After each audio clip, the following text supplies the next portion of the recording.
What's happening, Toasters? I'm at a cigar bar, cigar lounge that I Googled. I wanted to try something different, a different place. So I Googled cigar lounges, you know what I mean? And found this spot, Hillside Cigar Lounge in DeSoto, Texas. Pretty cool, man. Pretty cool so far. They got the little jazz playing in the background. Cool spot. Cool spot, man. It's inspirational, to say the least. But I want to talk about something that's been on my mind. Do you want equality or do you want special treatment? That's my question. And that question is to everyone that says they want equality. Everyone who pushes equality, everyone who says they're being treated unfairly. That's everyone, because there's one race, that's the human race. But within the human race, you have subgroups. You have different races, or we call them subgroups.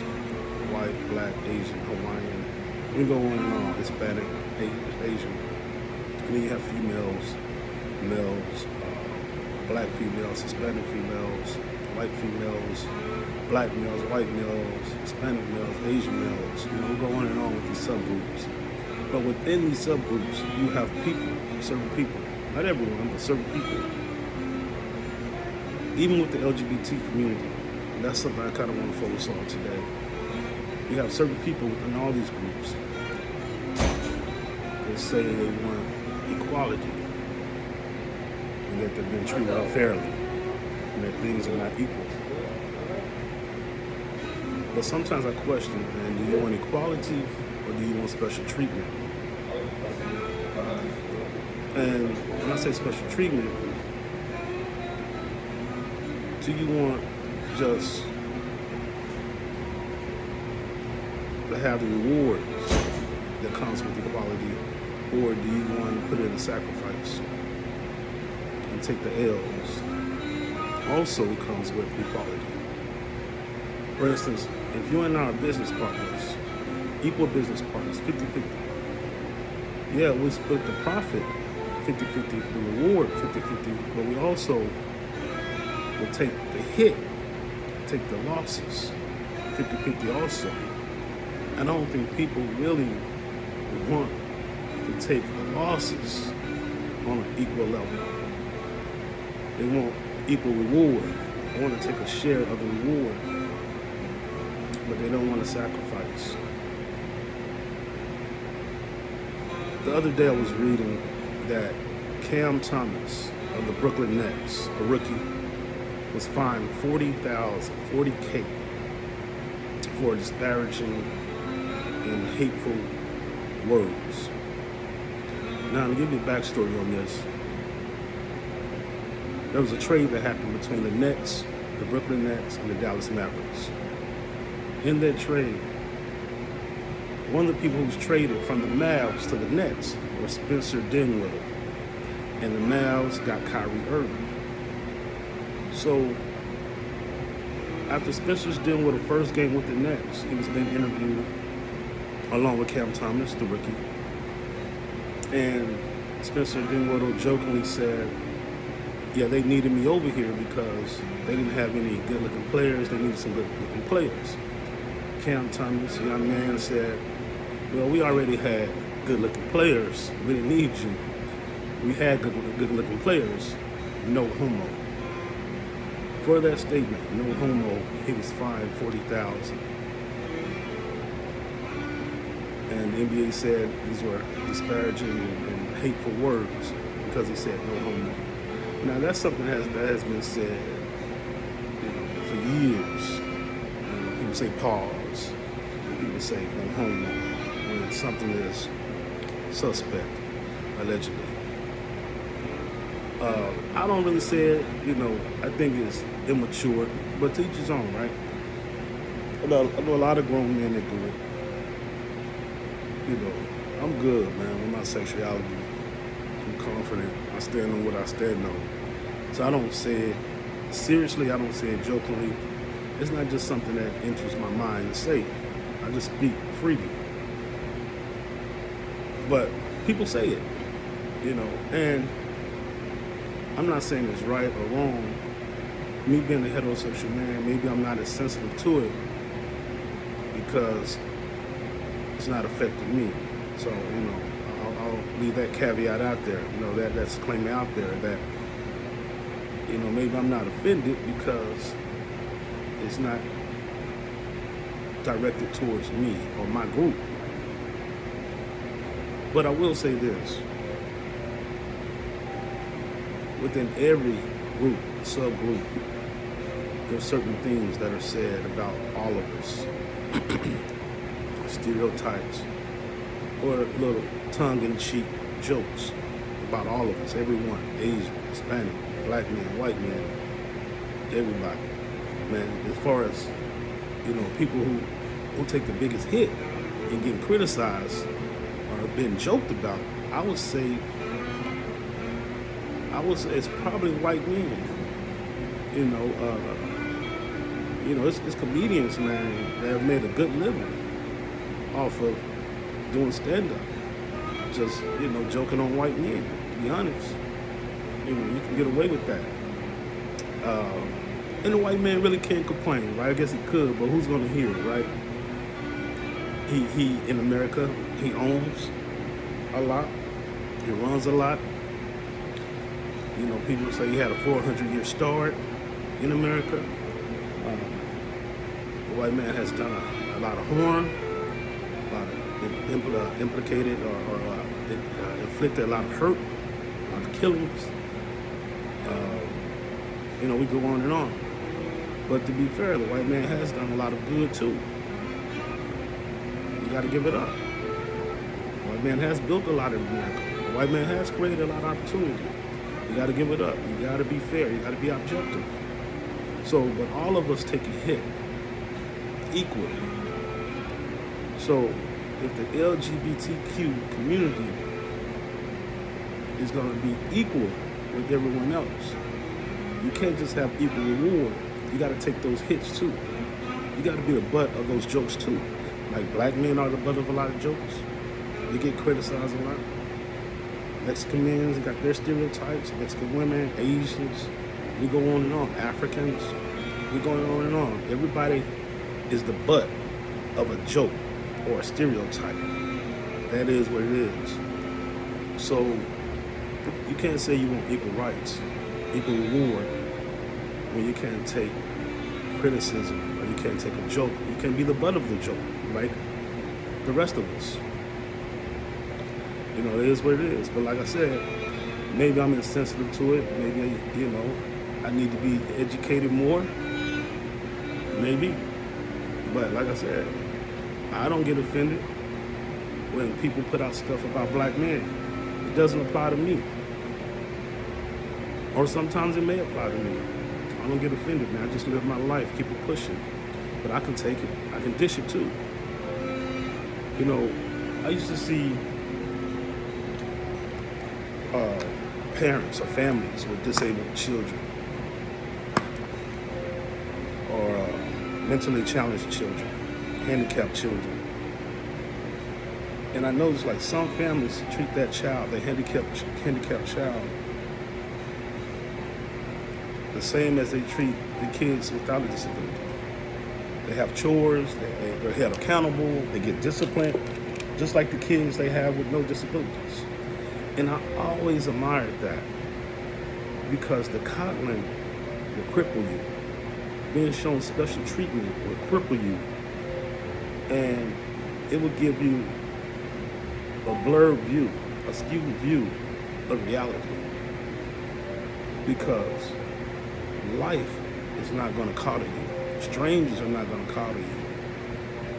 And so I admired those parents that held a standard, even for the disabled child, to prepare them for rejection, to prepare them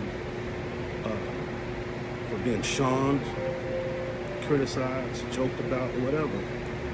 And so they gave them responsibilities. They set a standard. So I always admired that.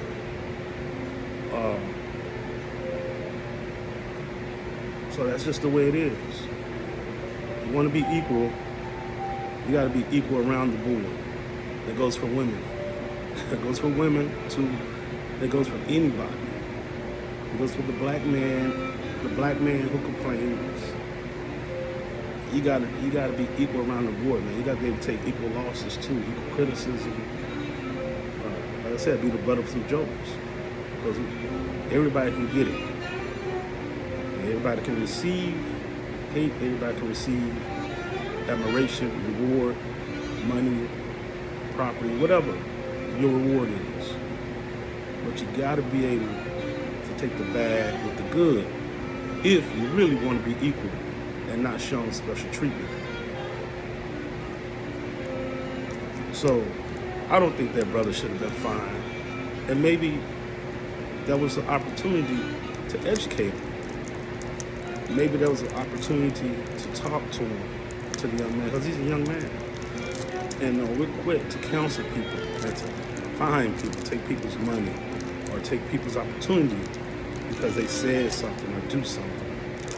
I guess it's easier to do that, to show love and understanding and compassion, and have a conversation and educate. You know, it's easier to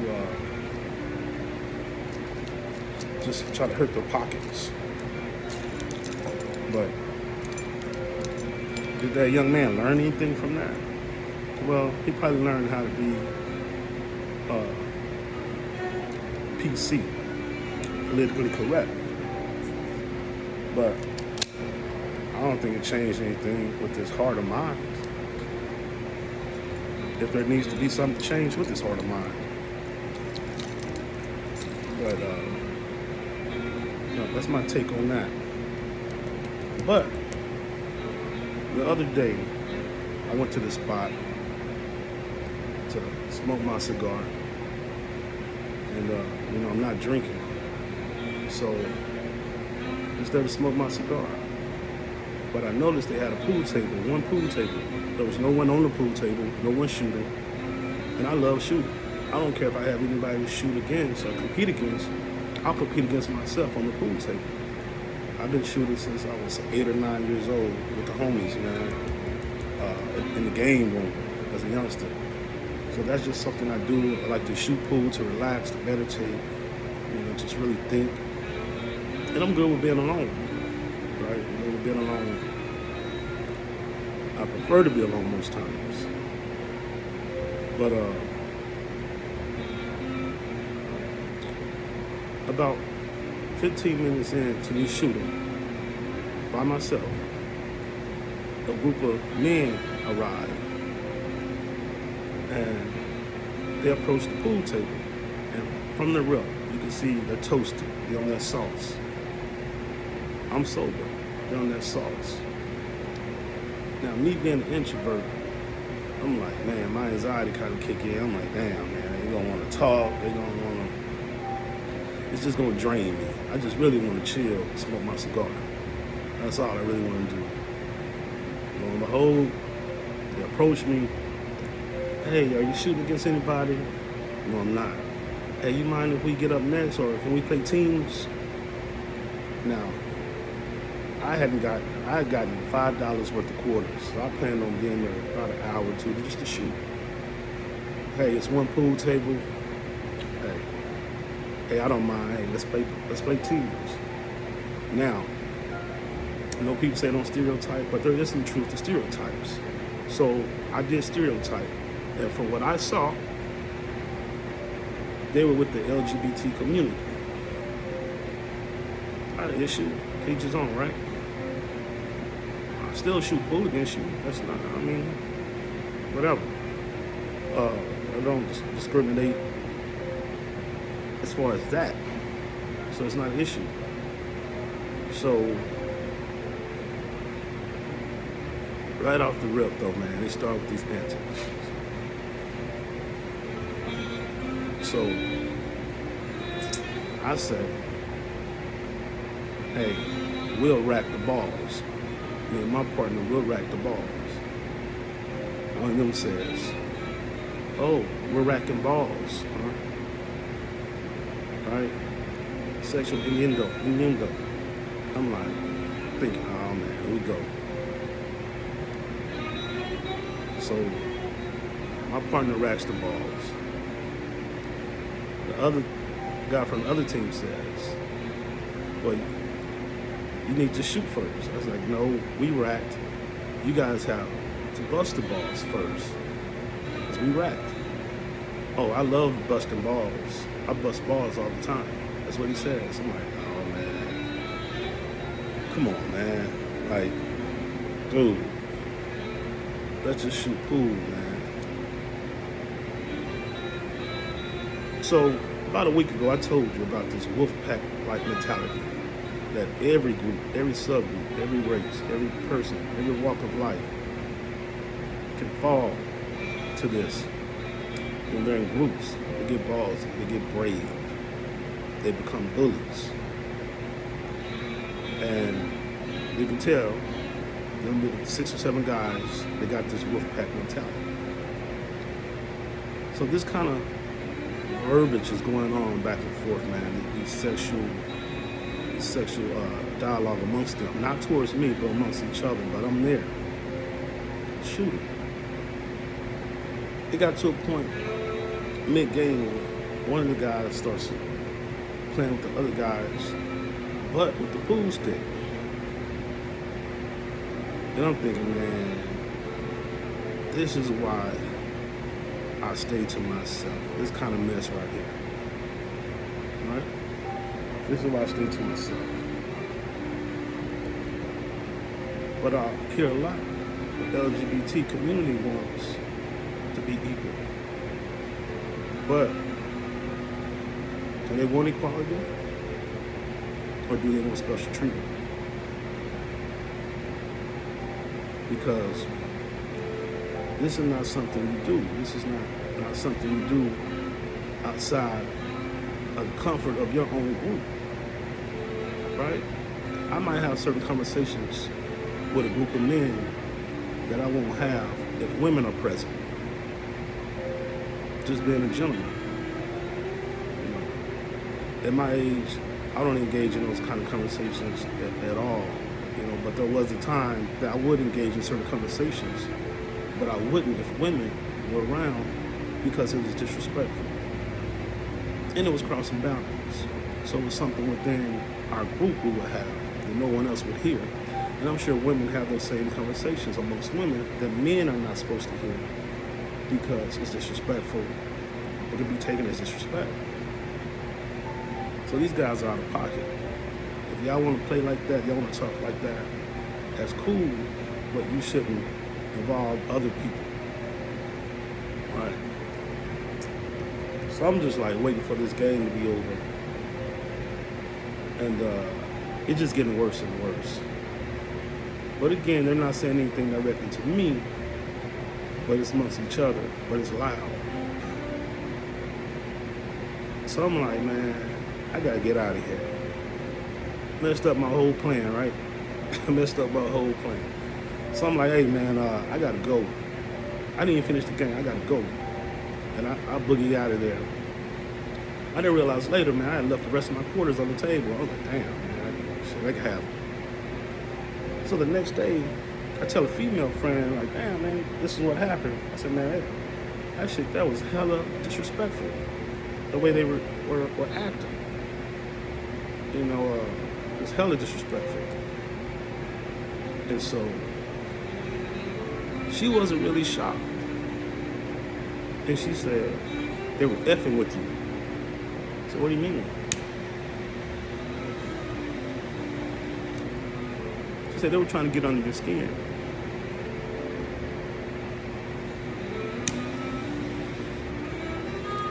I said, they don't know me. I don't want to get under my skin. She said, well, you represent the opposite of them. And they were saucy, they were in a pack, you were solo dolo, and they felt ballsy, and they were saying that if they could rattle you, just make you uncomfortable. I said, damn, really? That's kind of evil. But every group, there's people in every group that does this. Not every group, but people, a certain group of people in every group that does this. That wolf pack mentality. It doesn't matter what walk of life they're from. Like I said, man, I've seen corporate people do it, professionals, white, black, Hispanic, Asian. I've seen them all do it, and then that's packed. They can get disrespectful and try to bully. So yeah, you're a heterosexual black man. And they just messing with you. They effing with you as soon as they get under your skin. And if they were able to get under your skin, if you had said anything about their behavior, they would have said something fly. And the thing could have escalated. And if you would put feet and hands on them, you would have got kicked out. Maybe the police would have gotten involved. They would have sat back, joked, laughed about it. And you could have possibly even been charged with a hate crime. It would have been a win for them. But if you don't get rattled and just play it cool, it's a win for them too, because they'll talk about it later like, man, that was a cool black guy. You know, just immaturity, right? So, if you really want equality, this is for everybody. But I'm just pointing out this incident with that community, because this is something that happened recently, and the situation that happened with the NBA. But if you really want equality, you gotta carry yourself a certain way. You can't expect passes. You can't expect people to cater to you and coddle you. And when you're disrespectful, if they have a reaction, you want to call the police or something. You want special treatment. You don't want equality.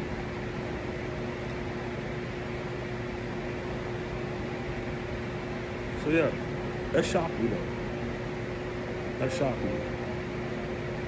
I was like, damn, I'm minding my business. And that energy just stepped into my world. But you know what? A lot of times when that kind of stuff happens,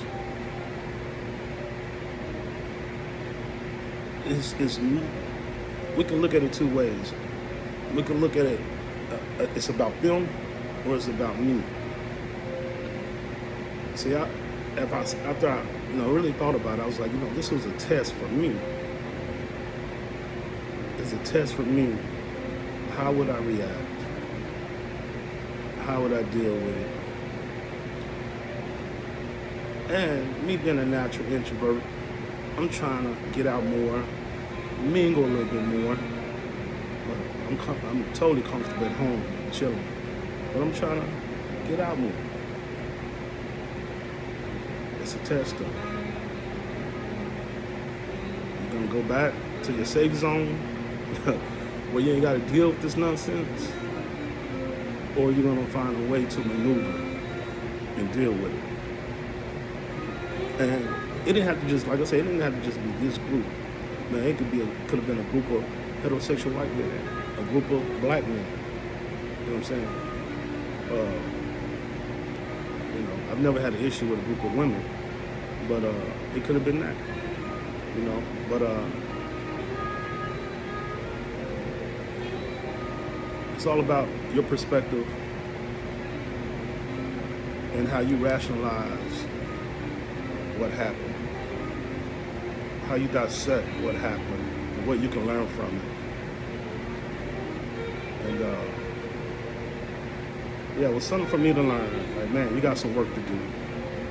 You got some work to do. But it also sparked a thought. Like, man, what do people really want? And this goes to certain black men, this goes to certain women, There's going to be certain people, LGBT community, certain Latins, certain Hispanics, certain Asians, within subgroups that complain or say it's not fair out here. Say they want equality. Are you willing to take the losses, to take the sacrifice, to be disciplined, to do your share of discipline, to have your share of self-discipline, self-awareness when you want equality? It's about accountability.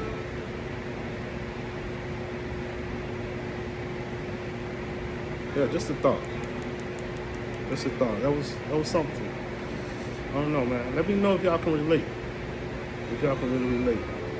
You know, that was something to think on. Let me know what you think in the comments. As always, love, peace.